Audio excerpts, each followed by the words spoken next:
Welcome back, everybody. Another episode of Elite Landscapes Life Stories. Today, we got a lot of different variable things going on, but I got to do maintenance on the Turf Tiger 2, spring maintenance before I get out there mowing, and on the Freedom Z Pro. So we'll go over that just step by step. I'm not going to take a lot of your time showing you the process. It's pretty easy, but I'll just point it out to you so you can do it to your mowers. This is just what I do. Everybody does stuff different. Some people will do less, some people do more. And I think I'm gonna go ahead and attempt a hydro transmission flush on both of them. I've already done the Freedom Z a couple different times in the past, but I have never messed with the Turf Tiger 2. So let me show you the air filter first. And even though I didn't think it was too dirty, once you pull a new one out, you can tell the old one was dirty. So air is important for your engines. They need to breathe that clean air just like you and me. Check it out. So here's the new air filter that we got next to the old air filter that we got. Now, that's a pretty big difference if you ask me. But like I said, it didn't look that bad until you got a new one to compare it. So this is just the outer sleeve, and that's the inner core. The inner core usually stays nice and clean. So you just slip it in there nice and easy and put it in place, put the cover back on. The next little step I do is I always put a new fuel filter on the mowers before the season. Sometimes I'll change it out halfway through the season. So I'll show you how easy it is. It's right there behind me. See it? See it? See it? So the Turf Tiger 2 takes the long, skinny ones, and like all of them, pretty simple.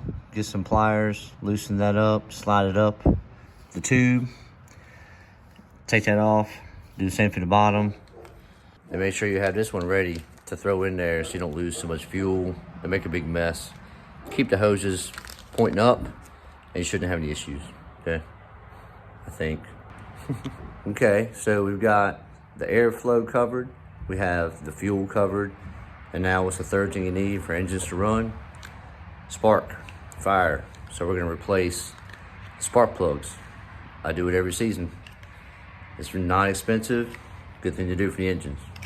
I'll show you real quick. Very simple, just pop it off and get the right wrench.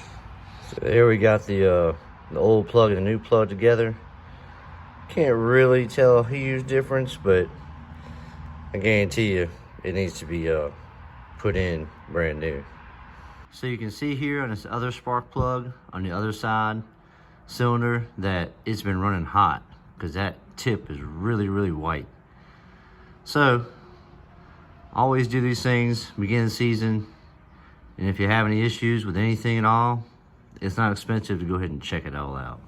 So the last two steps I have for the maintenance part on this mower is the engine oil and the transmission fluid. So we'll do that real quick. I'll just show you the parts, show you what we're doing. Nice and quick and easy.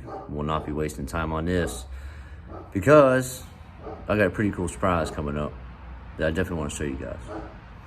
Yeah, stick around. All right, so on the Vanguard, taking this filter off makes a big mess. So I always stuff a rag underneath there, take it off real quick, and that'll give you access to get underneath there to where that drain plug is to drain the oil out. Pretty simple, just a little bit messy. It is what it is, whatever. All right, so got the oil changed. That's relatively simple stuff. You should be able to know how to do that. If not, find a step-by-step on someone else's channel for that. The hydro oil, on the other hand, very simple for this mower, the Turf Tiger 2. And basically, you undo the bolt underneath the reservoir, it drains out the entire reservoir. You know, loosen up the top of the reservoir so you can have the airflow. That'll drain the reservoir. Then you can cap that back off. Then you can take the filter off, put the new filter in your hand, and fill it all the way up. It should take almost a full quart of the 2050. So 90% of a quart is going to go inside that filter, and it takes a while to fill it up and ooze into it. You'll feel the difference in the weight of the actual filter itself when time is full. So once the filter is full all the top, soaked in.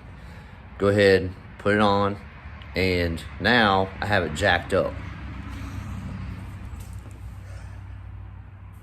I have my jack stands there, and then I'm gonna go forwards and backwards for 2 minutes each, okay? That way the fluid circulates through the system, gets all the air bubbles out of it, and I'll lower it down, make sure the fluid level is right. And for all of you wanting to know what the fluid level should be, 3 inches from the top.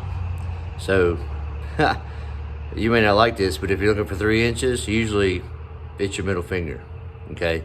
So you stick your middle finger down in the little top.